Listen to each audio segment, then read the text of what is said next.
Welcome back. It's lesson 6.8, and I'm going to show you the last of the integration techniques you'll need to know for the AP Calculus BC exam. This technique involves fractions.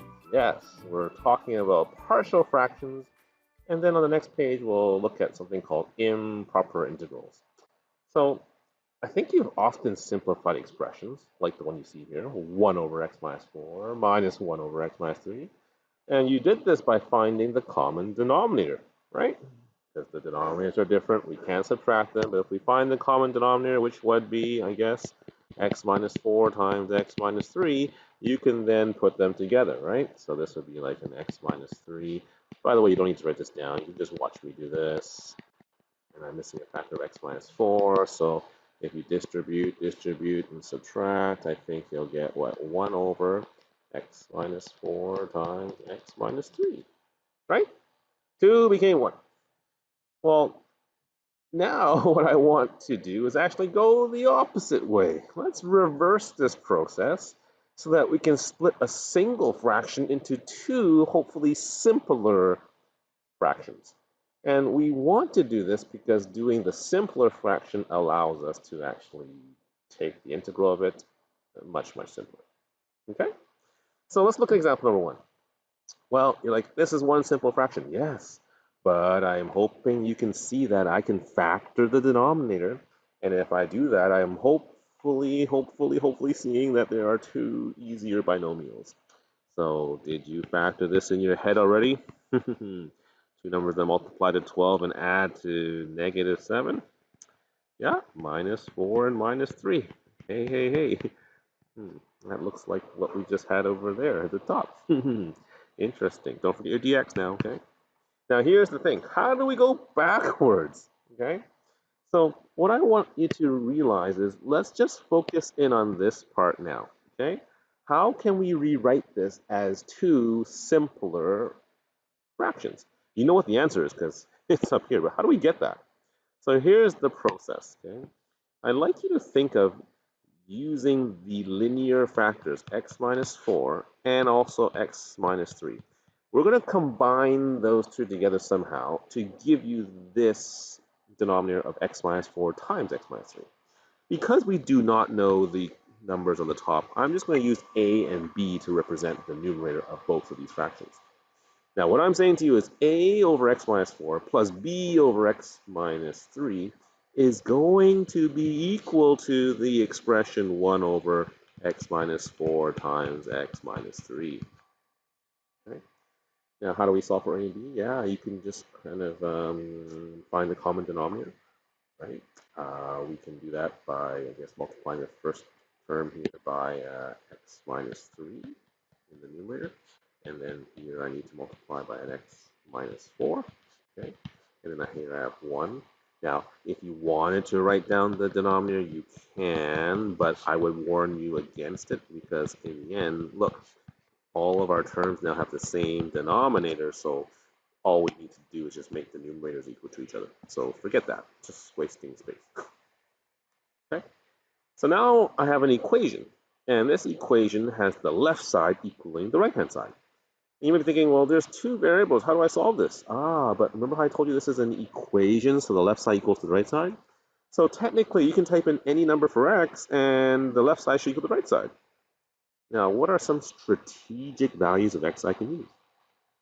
Yeah, if you think, if I let x equal to 3, look what happens. You get a times 3 minus 3 is 0, plus b times 3 minus 4, that's negative 1, equals to 1. Look what you have now. You have a one equation with one variable where now I guess b equals negative 1. You solve for b. Now similarly, if you let x equal to, can you think about what number that would be? Yeah, have you said 4? That's right. If you let x equals to 4, you'll get now a times 1, right? 4 minus 3 is 1, plus b times 0 is equal to 1. So in this case, a equals to 1. Well, look at that. You have now just solved for a and b. So therefore, going back to the thing I circled in yellow, I can now rewrite that integral as now, a, which is 1 over x minus 4, plus b, which is negative 1 over x minus 3 dx. And now why is this so much better? Because now I can easily take the integral of these. I hope you can see that the antiderivative of 1 over x minus 4 is just natural log of x. So the natural log of absolute by x minus 4. I have a negative sign there, so let's just put that in front as a constant. And then yes, this will be natural log of the absolute value of x minus 3. And then yes, you can put plus c. You're done. Okay. Now, just to let you know, some multiple choice answers could ask you to use your log rules to combine even further, which means hopefully you remember log a minus log b is just the same as log of the a value minus the b value. I just made a mistake. That's x minus 4, right? Yeah.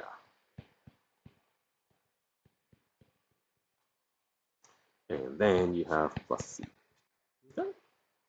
Often I think I've seen multiple choice answers on the AP exam written in this form too. Okay. All right, let's try example number 2.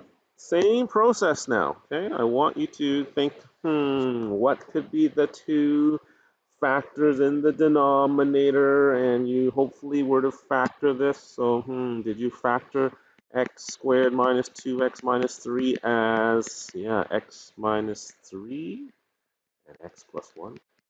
Good. So hopefully then you can say, okay, I know one of the factors will be a over x minus 3.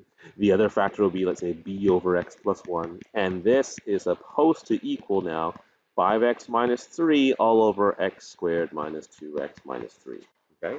So once again, I'm trying to break up this simplified fraction into two easier to integrate parts.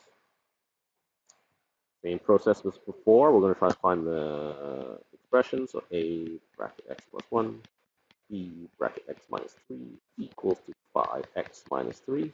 And like I said, this is an equation. So the left side equals the right side. Huh.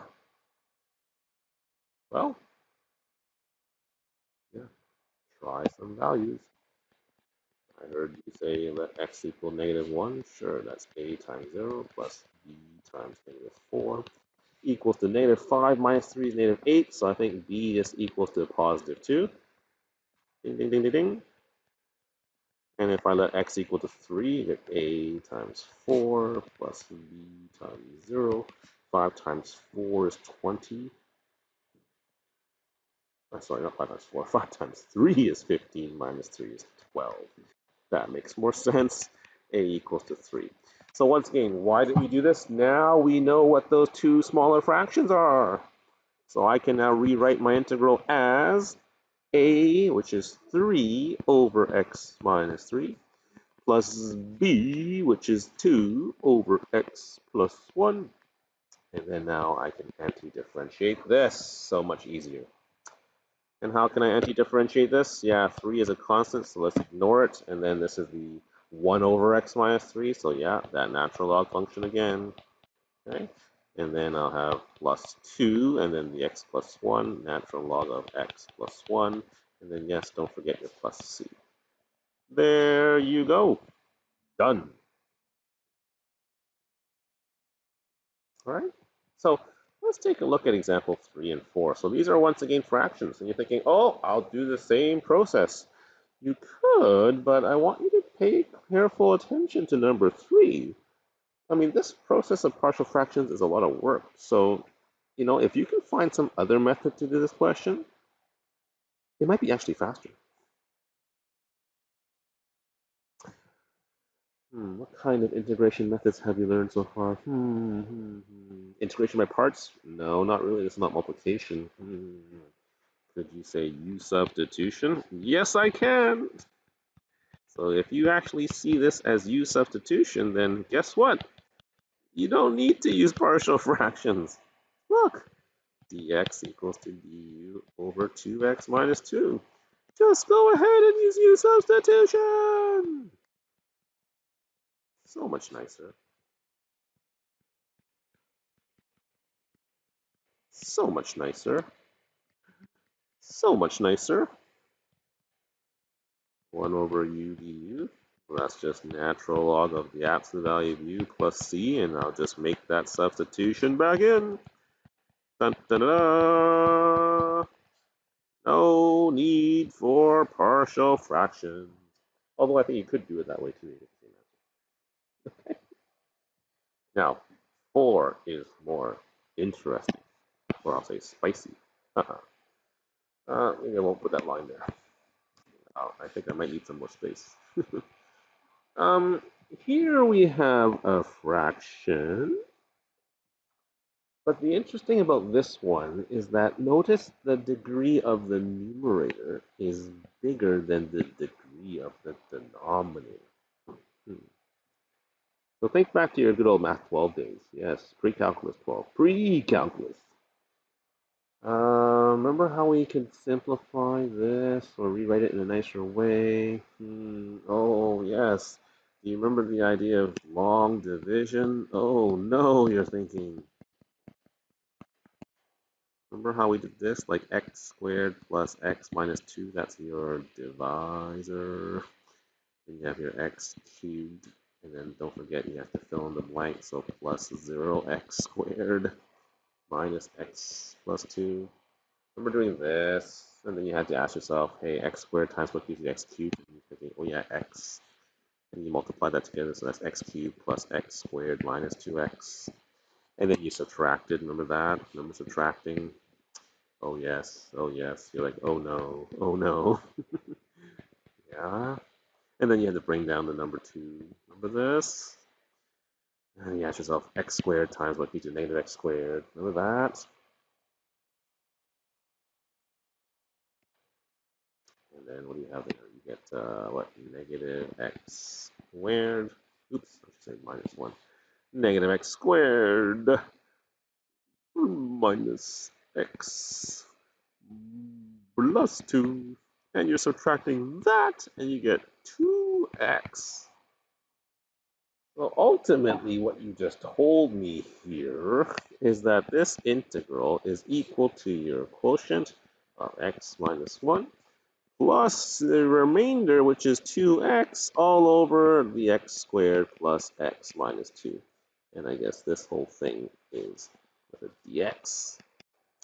So that first term, x minus 1, that's no problem doing integrals, but this other one, the 2x over x squared plus x minus 2, uh-oh, right, uh-oh, can we use partial fractions? Yes, we can. Factor the x.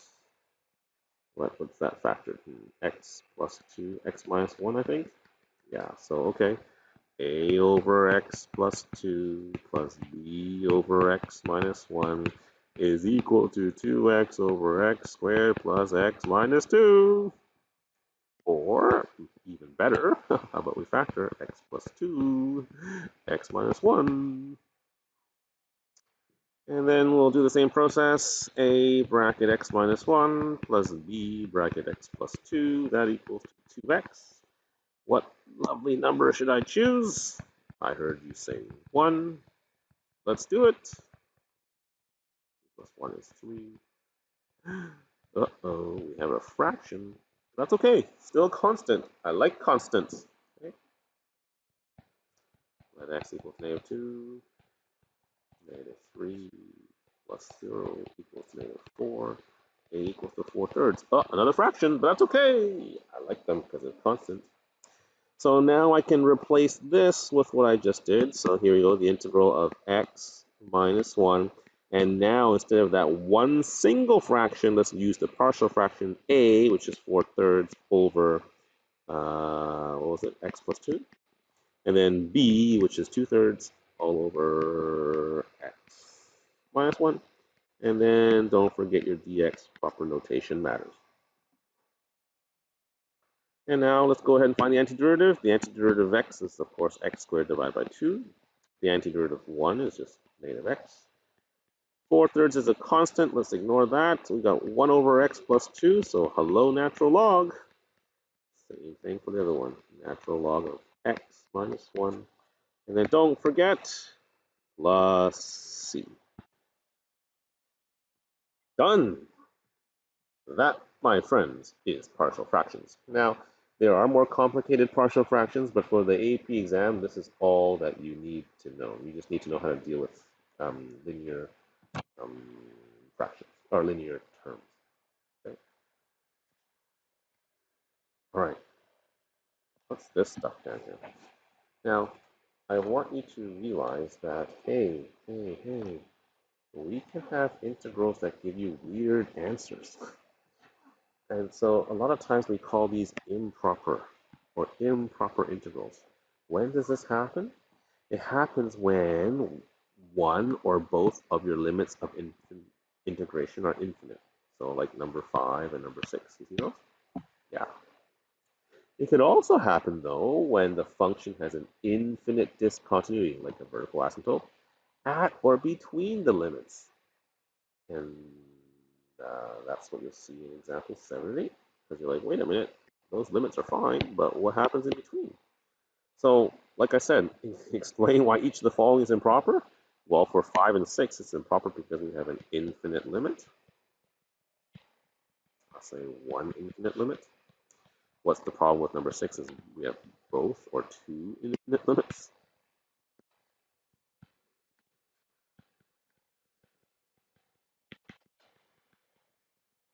And for number 7, notice that, hey, the limits are fine, but notice you have a x value equaling 1, which is kind of weird, right?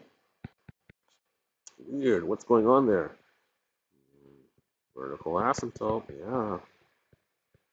Yeah, you have a discontinuity. Okay, so we have a vertical asymptote really at the limit value, which is a problem. And then for number 8, you're thinking, well, yeah, I have another problem here. X cannot be equal to -1. This is now, once again, another vertical asymptote. And this actually happens in between the limits, right? In between the limit values. So each of these 4 examples are what we call improper integrals. And so what I'd like to do now is actually show you how you can write out the proper notation to solve these improper integrals. Okay? The concept is the same, it's just the notation that's a little bit more messy. Let's take a look. So here's 9, 10, and 11. So 9 and 10, I actually gave you pictures. So I hope the pictures will help you understand what goes on. So if you think about what happens here, for number 9, we have this situation where one of the limits is infinity, which means that this is an improper integral. Now, how do I actually show this? Well, you can't really plug in infinity. So what we've done in math is we've written this as the limit, and we're going to introduce some dummy variable, which I'll use letter b. Okay, so b approaches infinity of the integral from 1 to b. Okay, of 1 over x squared. I'm just going to write that as x to the -2 dx. Okay, now we can plug in b, right, after we've done the antiderivative. So let's just see that. Limit b approaches infinity, x to the -1 will divide by -1, right? And then we're going to evaluate this from b to 1. So once again, we still have that limit, b approach to infinity. We have here negative b to the -1 minus -1 to the -1, I think, which is just -1. And hopefully now, well, let me just write this a little bit nicer. That's negative b, sorry, 1 over b plus 1. And it's at this moment in time that you can now plug in the infinity. 1 divided by infinity is, of course, 0. So 0 plus 1 is 1. Okay? And this is the proper notation or way to do it. When one of your limits is infinite, you have to replace it with a dummy variable. Okay? And in this case, notice that this area in blue that goes on forever and ever actually is a finite answer. It's actually equal to 1. Okay? Let's try number 10. 1 over x. So notice the graph is very similar to number 9, except it's not as, doesn't go flat as quickly as the other one. Same process here as we do this. So once again, I'm going to say let's introduce a dummy variable. I like the letter b, so I'll do that. 1 to b, 1 over x dx. What is the antiderivative of 1 over x dx? You got it. Ln. So ln of x And we'll evaluate this from 1 to b. So once again, we'll keep writing ln b approach to infinity. So we have ln b minus ln 1. And ln 1 is just 0, so that's great. So I'm really just left with ln b, which is ln infinity. And ln infinity is just infinity. So infinity minus 0 is infinity. This, my friends, is not a number. It's growing bigger and bigger and bigger. I'm going to introduce you this word. This is what we call it diverges. Okay, and you'll see more of this later on in our next unit, or not the next unit, but the one after that. Yeah, this thing goes on and gets bigger forever and ever and ever and ever and ever. So if the answer is infinity, we just say it diverges. Okay, all right. Try number 11. Same kind of stuff. Go.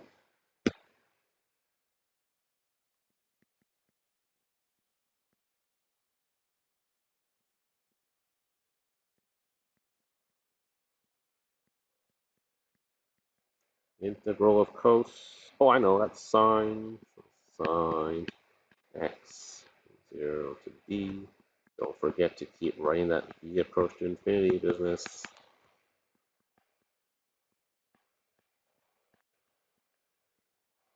Sine b minus sine 0. Sine of 0 is just 0. That's great. So I'm just left with sine of infinity. And just like number 10, that's a big number. Nope, it's actually not. The problem with this is you don't know if it's going to be 1, -1, or anything in between. So when it's unknown like that, we still call this thing diverging. So divergent. Okay? Because what does that mean? We don't really know. We can't really pinpoint what it actually is exactly. So what diverges? Okay, 2 more for today, and then we'll be done. Number 12. X times e to the negative x. Did you hear me say that? X times e to the negative x. But before you're thinking, oh no, it's ultraviolet voodoo, I'd like you to rewrite this as b approach to infinity first of the integral from 1 to b of x times e to the negative x dx. And yes, yes, yes, it's ultraviolet voodoo time. So u equals to, let's see, what was that again? Lipit from last day. Lipit, logarithms, inverse trig, polynomials. Oh, polynomials, x, yes. du is dx. dv is e to the negative x dx. What's left over? And what is v? And if you left it like that, I'd be like, oh, you're so close. Yeah, don't forget the negative in front. All right, which means ultraviolet voodoo time.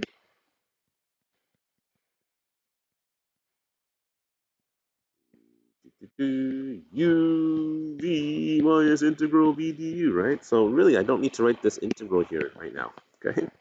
I should just say limit b approach to infinity, and now let's do uv. So u is x, v is negative e to the negative x, minus integral of v, negative e to the negative x, and then du. Good. And then let me try to simplify to make this look a little bit nicer before I actually do that second integral here. The two negatives become positive.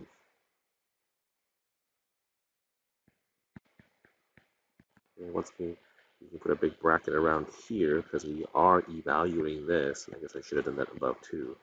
From where? From 1 to b. Right?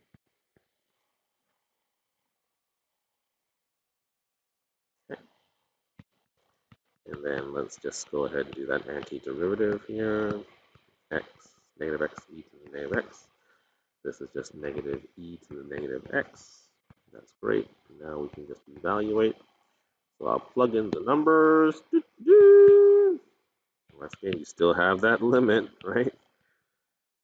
Negative b e to the negative b minus e to the negative b minus negative 1 e to the negative 1 minus e to the negative 1.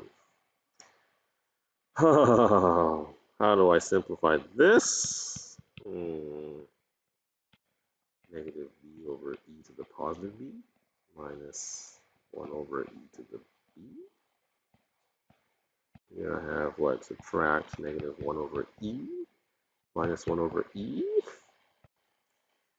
Plugging in infinity now, notice what happens is the denominator dominates, so this would just be 0 minus 0, and then minus negative 2e. So how about the final answer is 2 over e? Yay! Okay. So we've dealt quite a lot with examples where the limit had the infinite issue. But what about number 13, where the limits are actually constants? They're nice numbers. But the issue for this one and what makes this improper is, once again, yeah, we have a problem at 0, vertical asymptote. So if you were to graph this out, and you don't have to, but if you were to graph this out, hello graphing calculator, turn on. Declare the plots. Oh. Turn off the plot. Let me ask you to type in 1 divided by bracket x cubed. And let's do something else. And then also I'm going to change my window. Let's make it the standard. Well, let's make it really small. Let's make it from negative 5 to 5. Hopefully it's easier to see. First graph. Look at what you get. Whoa! And at 0, there is an asymptote. So in order for us to do this integral, we actually have to split it up. Okay? So the key idea here is to split up the integral. And I would split it at the vertical asymptote. So from negative 1 to 0, you've got one part of the function. And I'm just going to use x to the power of negative 3.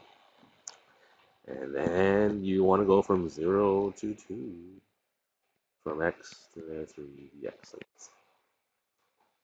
Now here's the issue, though, with 0 and 0. It actually doesn't exist at that point. Oh, no. So this is where we have to use that kind of limit notation again, as what we did before.